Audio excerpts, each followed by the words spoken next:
అనుదిన వాక్య భాగానికి స్వాగతం.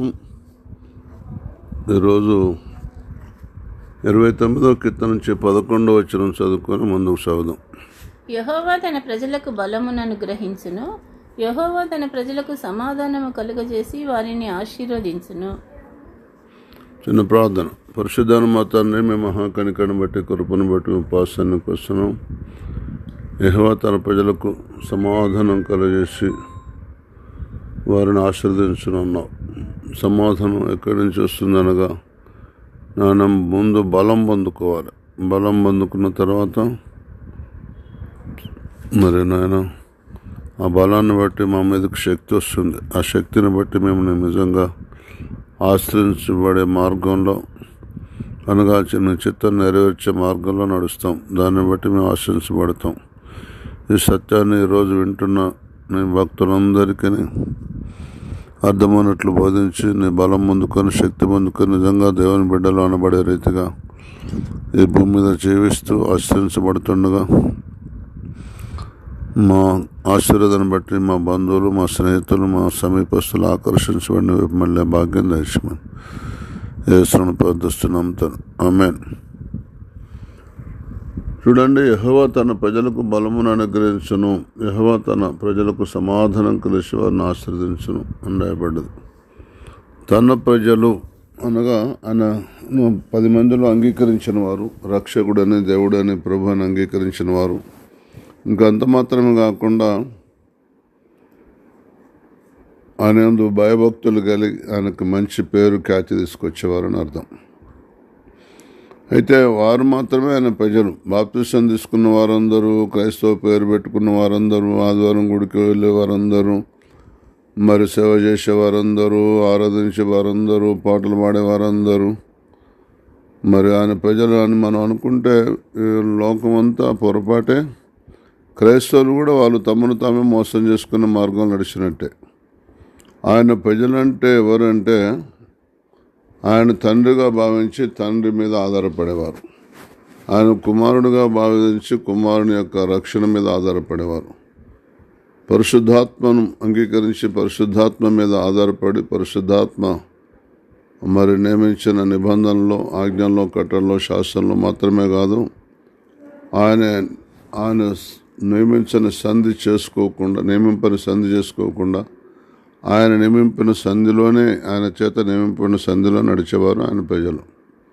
కనుక ఆయన ప్రజలుగా మనం ఈ భూలోకంలో మసులుకోవాలంటే యేసు ప్రభు అన్నాడు, మీరు కనుక బాప్తిసం తీసుకున్న వారైతే, మీరు క్రీస్తుతో కూడా లేపబడిన వారైతే, లేపడం అంటే సమాధిలో నుంచి లేపబడ్డట్టు. సమాధిలో నుంచి అంటే నీళ్ళలో నుంచి జల సమాధి అంటారు బాప్తిస్మాన్ని.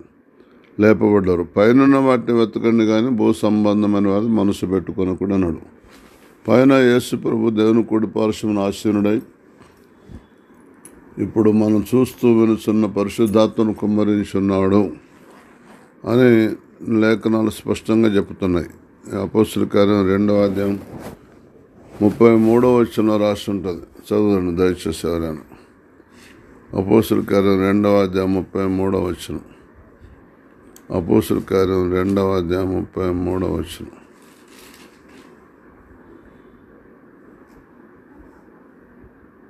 కాగా ఆయన దేవుడి కుడి పార్శ్వమునకు హెచ్చింపబడి పరిశుద్ధాత్మను గురించిన వాగ్దానమును తండ్రి వలన పొంది, మీరు చూచుచు వినుచునున్న దీనిని కుమ్మరించి ఉన్నాడు.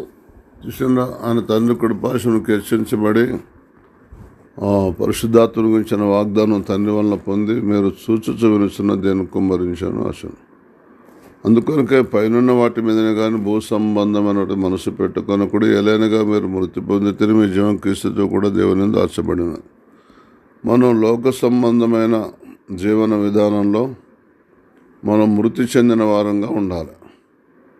లోక సంబంధమైన మర్యాదల విషయంలో, లోక సంబంధమైన నడవడి విషయంలో, లోక సంబంధమైన అన్యజనులాగా ఏమి తిందామో, ఏమి తాగుదామో, ఏమి ధరించుకుందామని మనం అనుకునే పద్ధతిలో మనం మరణించిన ఒక శవంలాగా ఉండాలి. క్రీస్తుతో ఒక విధంగా చెప్పండి, సిలువబడ్డట్టుగా ఉండాలి. అంతేగాని భూ సంబంధం మీద ఉన్నటువంటి మార్గాలను వెతికి ఆ మార్గంలో బాగుపడాలనే తపన మనలో ఉండకూడదు. అందుకొరకే యెహోవా తన ప్రజలకు బలమును అనుగ్రహించును. బలం ఎప్పుడు ఇస్తాడు? నువ్వు అడిగితే ఇస్తాడు. 105వ కీర్తనలో 4వ వచనంలో యెహోవా తన ప్రజలకు బలం ఇస్తాడని చెప్పిండు కదా. 105వ కీర్తనలో 4వ వచనంలో రాసి ఉంటుంది. యెహోవాను వెతుకుడి, ఆయన బలమును వెతుకుడి, ఆయన సన్నిధిని నిత్యము వెతుకుడి. అది ఆయన బలాన్ని వెతకాలి. బలం దర్శనం ద్వారా బలం, వాక్యం ద్వారా బలం, దర్శనం కళ ద్వారా బలం, స్వరం ద్వారా బలం, ప్రత్యక్ష ద్వారా బలం, అద్భుతం జరగటం ద్వారా, మహత్కరం జరగటం ద్వారా, సూచకులు జరగటం ద్వారా, నీకు మేలు కలగటం ద్వారా, నీ స్వస్థత కలగటం ద్వారా, ఆయన స్వరం వినటం ద్వారా బలం. ఈ బలాలన్నీ మనం పొందుకోవటానికి నన్ను దేవుడు జగత్తు పునాది వేయబడమనిపై ఆయన క్రీస్తులు మనం ఏర్పాటు చేసుకున్నాడు. కనుక బలం పొందుకోవటానికి నిన్ను ఎన్నుకుంటే నువ్వు లోక సంబంధమైన బలం, ఉద్యోగ బలం, చదువు బలం, డబ్బు బలం, ఇంకా బంగారం బలం, బలగం బలం, ఇవన్నీ కరెక్ట్ కాదు. అందుకొరకే పెంట కుప్ప మీద నుంచి లేపి నిరుపేదలను లేపి ధనవంతులు చేయాలని దేవుని ప్రణాళిక. నీతి మార్గంలో ధనవంతులం కానీ వాళ్ళని వీళ్ళని ముంచిన మార్గంలో ధనవంతులం కాదు మనం. కనుక ముందు దేవుణ్ణి తెలుసుకుని ఆయన బలం పొందుకోవటం అంటే అర్థమైంది. ఎవరేమన్నా సహించుకోవటం కొరకే బలం, అంతేగాని మన బలంతో వాళ్ళని చంపటం కొరకు కాదు మన బలం. బలం అంటే అర్థమైందంటే దేవుని సహనం. కాగా బలవంతులమైన మనల్ని మనమే సంతోషపరుచుకోనుక బలహీన దౌర్బల్యం భరించుటకు బద్దలమై ఉన్నాము అని సామెతలు 15:1 చెప్తుంది. బలం రోజు బలం అందుకోవాలి, రోజు సహించుకోవాలి, రోజు వచ్చుకోవాలి, రోజు తట్టుకోవాలి. 84వ కీర్తన 5వ వచనం చెప్తుంది. దేవుని యొక్క వాక్యం చెప్తుంది, నీ వలన బలమునందు మనుషులు ధన్యులు, యాత్ర చేయ మార్గంలో వారికి అతి ప్రేమలను రాసింది. దేవుని బలం పొందుకోవాలి, రోజు పొందుకోవాలి. దేవుని పిల్లలు యెహోవా తన ప్రజలకు బలము అనుగ్రహించను, యెహోవా తన ప్రజలకు సమాధానం కలిసి వారు దేవుని బలం ఉంటేనే నీకు సమాధానం. దేవుని బలం లేకపోతే సమాధానం ఉండదు. నీ వలన బలమునందు మనుషులు ధన్యులు, యాత్ర చేయ మార్గంలో వారికి అతి ప్రియములు. బలం ఎక్కడి నుంచి వస్తుందంటే 2వ కీర్తన 8వ వచనం చెప్తుంది, నన్ను అడుగుము జనములను నీకు స్వాస్థ్యముగాను, దిగంతముల వరకు సొత్తుగాను ఇచ్చేదను. చూసా, నన్ను అడుగుము జనములు నీకు స్వాస్థ్యముగాను, భూమిని దిగంతల సొత్తుగాను ఇచ్చేదని అంటాడు. జనములు అంటే అర్థమైంది ఆరాధించడానికి, ప్రార్థించడానికి, సాక్ష్యం ఇవ్వటానికి. నీకు తోడులేరు, మీ ఇంట్లో ఒక్కనివే, నువ్వు అడుగు జనాలను ఇస్తాడు. అడగకుండా పోయి సువార్త చెప్తే ఇప్పుడు అందరు లోకంలో దెబ్బలు తినేటోళ్ళు అందరూ అడగకుండా పోయి దెబ్బలు తినేటోళ్ళే. అడిగితే ఏం చేస్తాడు తెలుసా? అద్భుతాలు ఉంటాయి, తోడుంటాయి. అడిగితే దేవుడు తోడుంటాడు. అడగాలి, నన్ను అడుగుము జనములు నీకు స్వాస్థ్యముగాను. దేవుని దగ్గర నుంచి పొందుకో స్వాస్థ్యాన్ని, ప్రజలని. నేను ఎవ్వరు ఏ శక్తి, భూమి మీద ఏ శక్తి నన్ను అడ్డగించలేదు. కనుక నన్ను అడుగుము జనములు నీకు స్వాస్థ్యముగాను, భూమిని దిగంతల సొత్తుగా ఇస్తా అంటాడు. భూమి దిగంతల వరకు, నీ సొంత ఊర్లోనే కాదు, దిగంతల వరకు సొత్తుగా ఇస్తా అంటాడు. కనుక దయచేసి మనం దేవుని మీద ఆధారపడాలి. యెషయా గ్రంథం 57:19 వారిలో కృతజ్ఞతా బుద్ధి పుట్టించుచు దూరస్తులకును సమీపస్తులకును సమాధానం అని చెప్పి నేనే వారిని స్వస్థపరచదనని యెహోవా సెలవిచ్చుచున్నాడు. వారిలో కృతజ్ఞతా బుద్ధి పుట్టించచ్చు. ఎవరైతే దేవుని బలం పొందుకుంటారో, ఎవరైతే నన్ను అడుగుమని జనం స్వాస్థ్యముగాను, భూమి దిగంతల సొత్తుగాను ఇస్తారంటే ఆ మార్గంలో నడుస్తారో వారిలో కృతజ్ఞతా బుద్ధి పుట్టించచ్చు. దూరస్తులకును సమీపస్తులకును సమాధానం చెప్పి. దూరస్తులంటే దేవుడు ఎరగని వారు, సమీపస్తులంటే దేవుని ఎరిగిన వారు. ఎరిగిన వారికి రోగాలున్నాయి, ఎరగని వారికి రోగాలున్నాయి. సమాధానమని చెప్పి నేనే వారిని స్వస్థపరిచేదని యెహోవా సెలవిస్తున్నాడు. ఎవరైతే దేవుని బలాన్ని పొందుకుంటారో, ఆయనకు సమీపంగా ఉన్న వాళ్ళు కూడా కొంతమంది పొందుకోలేదు, ఆయనకు దూరంగా ఉన్న వాళ్ళు కూడా పొందుకోలేదు దేవుని బలాన్ని. ఎప్పుడైతే దేవుని దగ్గరికి వస్తారో దేవుని బలం అడగాలి. బలం మాత్రమే కాదు, నన్ను అడుగు జనములు నీకు స్వాస్థ్యముగాను, భూమిని దిగంతల సొత్తుగా ఇస్తాను. అప్పుడు అలాంటి వారికి మాత్రమే స్వస్థత, అలాంటి వారికి మాత్రమే సమాధానం, అలాంటి వారికి మాత్రమే కృతజ్ఞతా బుద్ధి పుట్టిస్తాడు దేవుడు. కనుక దయచేసి మనం ఈ విషయాలు అశ్రద్ధ చేయొద్దని ప్రభు బిడ్డలను మీకు మనవి చేస్తున్నాం. రోమపత్రిక 10:11 ఏమనగా ఆయన యందు విశ్వాసముంచు వాడెవడను సిగ్గుపడడని లేఖనము చెప్పుచున్నది. చూసిన ఆయన విశ్వాసం ఉంచి వారు ఎవరు కూడా సిగ్గుపరచబడరు. వారు ఆయన తట్టు చూడగా వారికి వెలుగు కలిగిన వారు ముఖములు ఎన్నడూ లజ్జింపకపోను. చూసిన దేవుని వైపు చూడాలి. ఈ రోజుల్లో కొంతమంది అధికారుల వైపు, ప్రభుత్వం వైపు, డబ్బున్న వారి వైపు, కొనల తట్టు నాకు కన్నెత్తించు నాకు సహాయము ఎక్కడి నుండి వచ్చును. వలననే నాకు సహాయం. మనుషుల మీద ఆధారపడుతున్నారు, బంధువుల మీద ఆధారపడుతున్నారు. తెలవనప్పుడు ఆధారపడతాం నిజమే. మరి దేవుని వైపు తిరిగినప్పుడు, దేవుడి వైపు మళ్ళినప్పుడు మరి దేవుని మీద ఆధారపడటం నేర్చుకోవాలి కదా. అది నేర్చుకోవట్లేదు. అదే నా బాధ, దుఃఖం. దేవుని నమ్మినమంటున్నారు, లోకం మీద ఆధారపడి, లోక సంబంధమైన విషయాల మీద, స్వశక్తి మీద, ఖండబలం మీద, బుద్ధి బలం మీద, చదువు బలం మీద, టాలెంట్ బలం మీద, బంధువుల బలం మీద ఆధారపడుతున్నారు. అట్లా ఆధారపడొద్దు అసలు. అది సరి అయిన జ్ఞానం కాదు. పైనకి చూస్తే కదా నీకు అర్థమయ్యేది. నువ్వు ముందు దేవుని దగ్గర నుంచి బలం పొందుకుంటే కదా. బలం దేవుడు అన్నాడు, ముందు పరిశుద్ధాత్మను పొందుకోవాలి. బలం ఎక్కడి నుంచి వస్తుంది? అపోస్తలుల కార్యం 1:8 చెప్తుంది. ఆయనను పరిశుద్ధాత్మ మేము మీదకి వచ్చినప్పుడు మీరు శక్తి నుండి ఎదురు కనుక యెరూషలేములోను, యూదయలోను, సమరయలోను బోధింతలకు నాకు సాక్షులైందని అంటాడు. నువ్వు పైకి చూడటం మూలంగానే మీదకి బలం వస్తుంది. బలం దర్శనం ద్వారా వస్తుంది, అభిషేకం ద్వారా వస్తుంది, స్వరం ద్వారా వస్తుంది, ప్రవచనం ద్వారా వస్తుంది. పరిశుద్ధాత్మ మీ మీదికి వచ్చినప్పుడు మీరు శక్తి నొందెదరు గనుక మీరు యెరూషలేములోను, యూదయ, సమరయ దేశముల ఎందంతటను భూ దిగంతముల వరకును నాకు సాక్షులై ఉందురని వారితో చెప్పాను. అపోస్తలుల కార్యం 1:5 కనుక దయచేసి మనం జాగ్రత్తగా వినాలి. వినేటప్పుడు, చదివేటప్పుడు జాగ్రత్తగా వింటే మనకు బాగుపడే మార్గం తెలిసిపోతుంది. ఎప్పుడైతే మనం మనసు లోకం మీద పెడతామో ఎంత బైబిల్ చదివినా కూడా అర్థం కాదు. లేదా దేవుని మీద అవిశ్వాసం ఉంటుందో మనం ఎంత చదివినా కూడా, ఎంత విన్నా కూడా అర్థం కాదు. మనం అందుకొరకే పైనున్న వాటిని వెతకాలి. ముందు ఆయన ప్రజలుగా మనం దేవుని చేత గుర్తింపు పొందాలి. యెహోవా తన ప్రజలకు బలమును అనుగ్రహించును అని రాసింది. తన ప్రజలెవరు ఆయన తెలియదా? నువ్వు ఆయన ప్రజగా ఉంటున్నావంటేనే దేవుడు నిన్ను పట్టించుకుంటాడు. నువ్వెవరో నాకు తెలియదు అన్నట్టుగా నువ్వు ప్రవర్తిస్తే దేవుడు నిన్ను ఎలా పట్టించుకుంటాడు చెప్పండి. కరుణవారులు కృతజ్ఞతా బుద్ధి పుట్టించు దూరస్తులకును సమీపస్తులకును సమాధానం అని. కనుక దయచేసి దేవుని యొక్క వాక్యం చెప్పిన మాట వినండి. దేవుడు నిన్ను ఏమని పిలుస్తున్నాడో, ఎందుకు నిన్ను ఏర్పాటు చేసుకుండో, ఎందుకు నిన్ను ఆయన రక్షించిండో, ఆయన రక్షించటంలో ఉద్దేశం ఉందో, నీకు ఎందుకు బలం ఇవ్వాలనుకుంటుండో, ఎందుకు సమాధానం ఇవ్వాలనుకుంటుండో.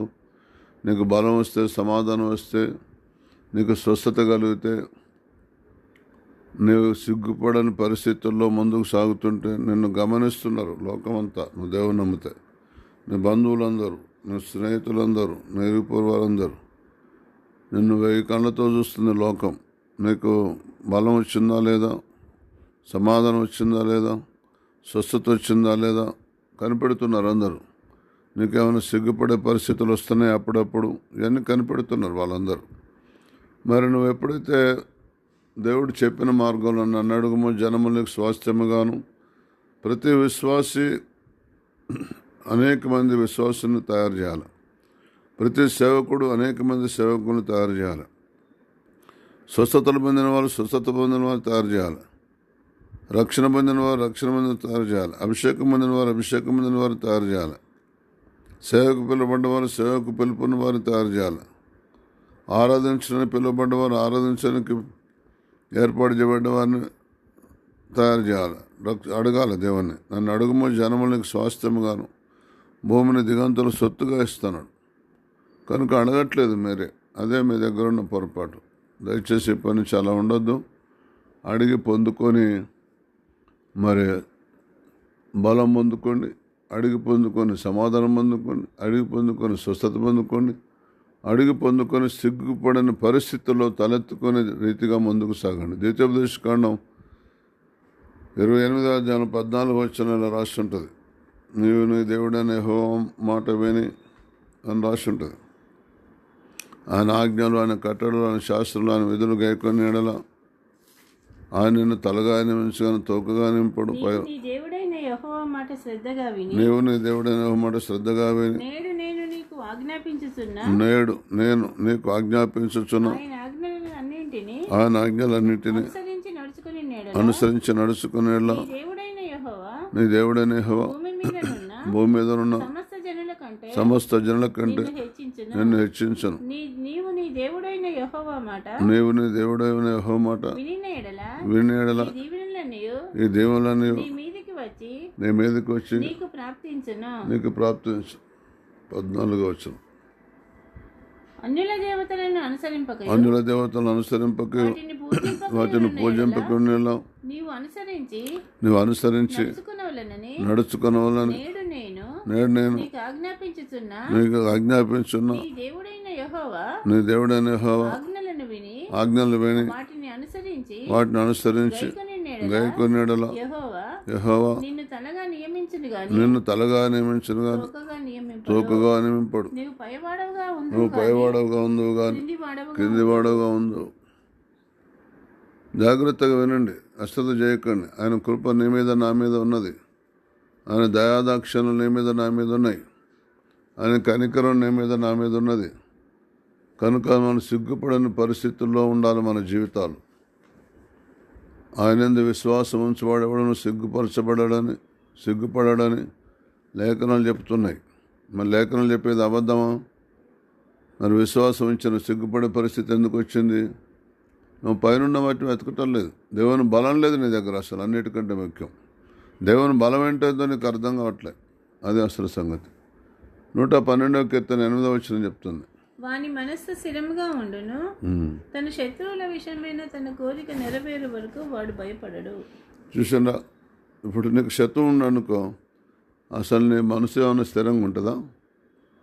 కానీ అదే దేవుని బలం ఉన్నోనికైతే ఎంతమంది 10,000 మంది దండెత్తి నా మీదకి వచ్చి మోహరించిన వ్యాపారానికి భయపడి అంటాడు దావీదు భక్తుడు 3వ కీర్తనలో. 10,000 మంది తెలుసా? నీకు ఒక్క శత్రువు ఉంటేనే నీకు స్థిరం ఉండదు, మనసు నిద్రపట్టదు. వాని మనసు స్థిరముగా ఉండను, తన శత్రువుల విషయమైన తన కోరిక నెరవేరు వరకు వాడు భయపడు.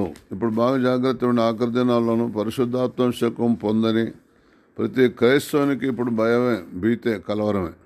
అదే పరిశుద్ధాత్మ పొందిన షడ్రక్ మేషక్ అబేద్నెగోలు భయపడ్డారా? దానియేలు భయపడ్డా? యోసేపు భయపడ్డా? జాగ్రత్తగా వినండి, దావీదు భయపడ్డా? సరే, వాళ్ళందరూ పరిశుద్ధాత్మ పొందిన సందర్భాలకు వివరంగా రాసలేదు. దావీదు పరిశుద్ధాత్మ పొందిన వివరంగా రాసింది కదా. మరి దావీదు 10,000 మంది దండెత్తి నా మీదికి వచ్చి మోహరించినను నేను భయపడను. చెప్పండి, మరి నీకు ఒక్కడు భయపడితేనే భయపడతావు కదా. మరి వాళ్ళు 10,000 మంది వచ్చినా కూడా భయపడను అంటాడు. ఎందుకు కారణం? మన దగ్గర బలం ఉన్నది, దేవుని బలం. వారి మనసు స్థిరంగా ఉంటుంది. స్థిరంగా ఉన్నది ఆయన మనసు. తన శత్రువుల విషయమైన తన కోరిక నెరవేరే వరకు భయపడం మనం అసలు. కనుక దయచేసి ఇంత గొప్ప కృపను నిరర్ధకం చేయకండి. ఆఖరి దినాల్లో తప్పుడు సిద్ధాంతాలు, తప్పుడు బోధలు, తప్పుడు తలంపులు, తప్పుడు ఆలోచనలు తప్పుడు చేసుకొని మన ప్రాణం మనం తీసుకునే మార్గంలో వెళ్ళకూడదు. దేవుడు మన దీవించను గాక. దేవుడు మీకు ఆలోచనించి గ్రహింపించి బలం పొందుకునే మార్గంలో మనం స్థిరపరచును గాక. మీ భవిష్యత్తు కాలంలో శత్రువుల విషయమైన మీ కోరిక నెరవేరే మార్గంలో దేవుడిని మిమ్మల్ని నడిపించును గాక. ఆమెన్. ప్రార్థన చేసుకుందాం. పరిశుద్ధ మా తండ్రి, మీ మహాకనికరను బట్టి, కృపను బట్టి మీ పాసన్నికి వస్తున్నాం. యెహోవా తన ప్రజలకు బలమును అనుగ్రహించిన, యెహోవా తన ప్రజలు సమాధానం ఇచ్చి వారిని ఆశ్రయించున్నారు. నాయన, నీ బిడ్డలకు బలం దయచేయండి. అందరూ నీ ప్రజలే, రక్తంలో కనగబడ్డారు. అందరూ పరిశుద్ధాత్మ లేదనేవారు నీ ప్రజలు కాకుండా పోతున్నారు. మరి దర్శనాలు లేవు, ప్రత్యక్షతలు లేవు అనేవారు దేవాన్ని ప్రజలు కాకుండా వాళ్ళకు వాళ్ళే దూరం అయిపోతున్నారు. వాళ్ళకు వాళ్ళే కష్టాలు తెచ్చుకుంటున్నారు. వాళ్ళ నోరే వారు కష్టాలు తెస్తున్నది. నోటి నాలుకను భద్రం చేసుకుంటే శ్రమల నుంచి విడిపించబడతాను రాసింది. నన్ను అడుగుమో జనమును స్వాస్థ్యంగా భూమిని దిగంతలు సొత్తుగా ఇస్తాన్నావు. వారిలో కృతజ్ఞతా బుద్ధి పుట్టిస్తాను. దూరస్తులకు సమీపస్తులకు సమాధానం చెప్పి నేనే వారిని స్వస్థపరుస్తాను యెహోవా సెలవిస్తున్నాడు అన్నావు. దేవా, వారి పొరపాట్లను క్షమించండి, వారికి మీరే స్వస్థపరచండి. ఆయన విశ్వాసం ఉంచేవాడు సిగ్గుపరచబడు అని లేఖనాలు చెప్తున్నాయి అన్న మాట ప్రతి ఒక్కరి జీవితంలో నెరవేరినట్టు సహాయించండి. వారి మనసు స్థిరంగా ఉంటుంది అంటున్నావు. ఎంతోమంది మనసు స్థిరంగా లేదు నాయన. తన శత్రువుల విషయాన్ని తన కోరిక నెరవేరు వరకు వారు భయపడరు అన్నావు. బలం పొందుకున్న వాళ్ళు. మరి అందరికీ బలం ఇచ్చిన ప్రజలు ఎవరు కూడా బలహీనంగా పెరిగివారుగా ఉండకుండా ఇంకా ధైర్యంగా ముందుకు సాగే భాగ్యం దయచేయమని సహాయించమని యేసునామములో ప్రార్థిస్తున్నాం తండ్రి. ఆమేన్.